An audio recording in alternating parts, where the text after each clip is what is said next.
Nobel തുടരുക. നമുക്കിപ്പം റോഷി പാൽ കൂടിയുണ്ട്. റോഷി, തെരഞ്ഞെടുപ്പ് കാലമാണ്. ജംബോ പട്ടികയാണ് പുറത്തു വന്നിരിക്കുന്നത്. നിലവിൽ വരുന്ന വിവരം അനുസരിച്ച് ജനറൽ സെക്രട്ടറിമാർ തന്നെ 58 പേർ, പുതിയ ഉപാധ്യക്ഷന്മാർ 13 പേർ. അപ്പോൾ സെക്രട്ടറിമാർ 100 കടക്കാനാണ് സാധ്യത. മൊത്തം കൂടി എടുത്തു നോക്കുമ്പോൾ ഒരു 200 പേരോളം വരും എന്നുള്ളതാണ്. KPCC പുനഃസംഘടന ഒരു ജംബോ കമ്മിറ്റി തന്നെയാണ്, അല്ലേ? അരുൺകുമാർ, അതിൽ സംശയമില്ല. കാരണം തദ്ദേശ നിയമസഭാ തെരഞ്ഞെടുപ്പിന്റെ കാലമാണ്. നേതാക്കളെ പിണക്കി പാർട്ടിയിൽ വലിയ ആഭ്യന്തര പ്രശ്നങ്ങൾ ഉണ്ടാക്കാൻ ഏതായാലും ഹൈക്കമാൻഡ് തയ്യാറല്ല എന്നതിന്റെ കൃത്യമായ സൂചനയാണ്.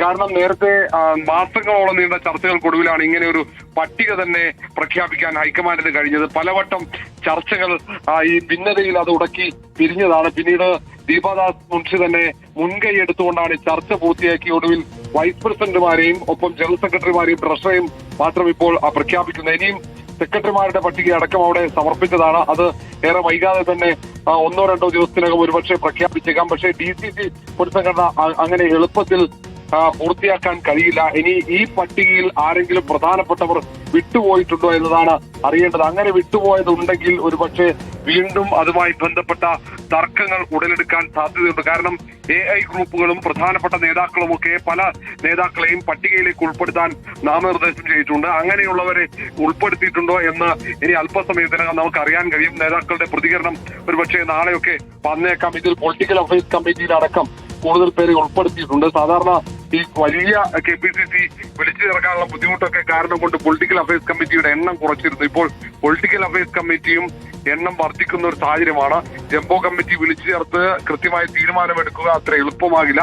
ഏതായാലും ഈ ജനറൽ സെക്രട്ടറിമാർ, വൈസ് പ്രസിഡന്റുമാർ, ട്രഷറർ അടക്കമുള്ള ഭാരവാഹികളുടെ എണ്ണം വളരെ കൂടി എന്നതാണ് ഏറ്റവും പ്രധാനപ്പെട്ട. അതിൽ നേരത്തെ DCC അധ്യക്ഷ പദവി നഷ്ടമായ പാലോട് രവി, വിവാദത്തിൽ രാജിവെച്ച പാലോട് രവിയെ ഉൾപ്പെടെ ഉപാധ്യക്ഷ പദവിയിലേക്ക് എത്തിച്ചിട്ടുണ്ട് എന്നതാണ് പ്രധാനപ്പെട്ട ഒരു പ്രത്യേകത. M. വിൻസെന്റ് ഉപാധ്യക്ഷ പദവിയിൽ എത്തുന്നു, ജെയ്സൺ ജോസഫ് എത്തുന്നു. അങ്ങനെ തുടങ്ങിയ Sarathchandra Prasad, Hibi Eden, Palode Ravi, VT Balram, VP Sajeendran, Mathew Kolnadan, D. Sugathan, Ramya Haridas, M. Liju, A. Shukkoor, M. Vincent, Roy K. Paulose, Jaison Joseph എന്നിവരാണ് ഉപാധ്യക്ഷന്മാരുടെ പട്ടികയിലുള്ളത്.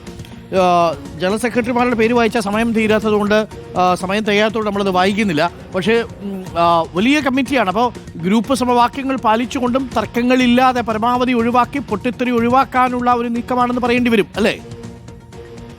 അരുൺകുമാർ, അങ്ങനെ പറയേണ്ടി വരും. കാരണം ഈ തെരഞ്ഞെടുപ്പാണ് ഇതിൽ ഏറ്റവും വെല്ലുവിളിയാവുക. അങ്ങനെ ആകാതിരിക്കാൻ വേണ്ടിയാണ് കൂടുതൽ പേരെ ഉൾപ്പെടുത്തിയത്. നേതാക്കൾ നിർദ്ദേശിച്ച ആളുകളുടെ ഒക്കെ പേര് ഒരുപക്ഷെ ഉൾപ്പെടുത്തിയിട്ടുണ്ടാകാം.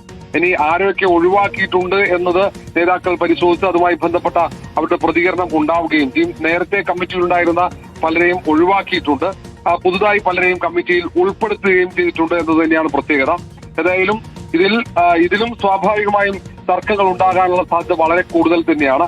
നേരത്തെ KPCC ജനറൽ സെക്രട്ടറിമാരായ ആരൊക്കെയാണ് ഒഴിവാക്കിയത് എന്ന് അനുസരിച്ചായിരിക്കും തർക്കങ്ങൾ. പ്രധാനപ്പെട്ട നേതാക്കൾ നിർദ്ദേശിച്ചവരെ ഉൾപ്പെടുത്തിയില്ലെങ്കിൽ അത് വലിയ തർക്കത്തിലേക്ക് പോകും. പക്ഷേ അങ്ങനെയെങ്കിൽ അവരെ സെക്രട്ടറിയെ ഉൾപ്പെടുത്താനുള്ള നീക്കം ഉണ്ടാകും, അല്ലെങ്കിൽ പിന്നീട് അവരെ കമ്മിറ്റിയിലേക്ക് ഉൾപ്പെടുത്താനുള്ള നീക്കവും ഉണ്ടാകാനുള്ള സാധ്യതയുണ്ട്. പക്ഷേ ഇത് വളരെ ദിവസങ്ങൾ നീണ്ട ചർച്ചകൾക്കൊടുവിലാണ് പ്രഖ്യാപിച്ചത്.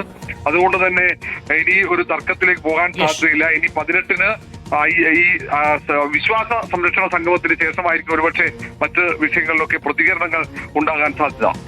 Thank you. റോഷിയും നോബൽ മാരിക്കാരനുമാണ് വിവരമാദ്യം പ്രേക്ഷകരെ അറിയിച്ചിരിക്കുന്നത്. ഫസ്റ്റ് റിപ്പോർട്ടർ KPCCക്ക് വീണ്ടും ജംബോ കമ്മിറ്റി.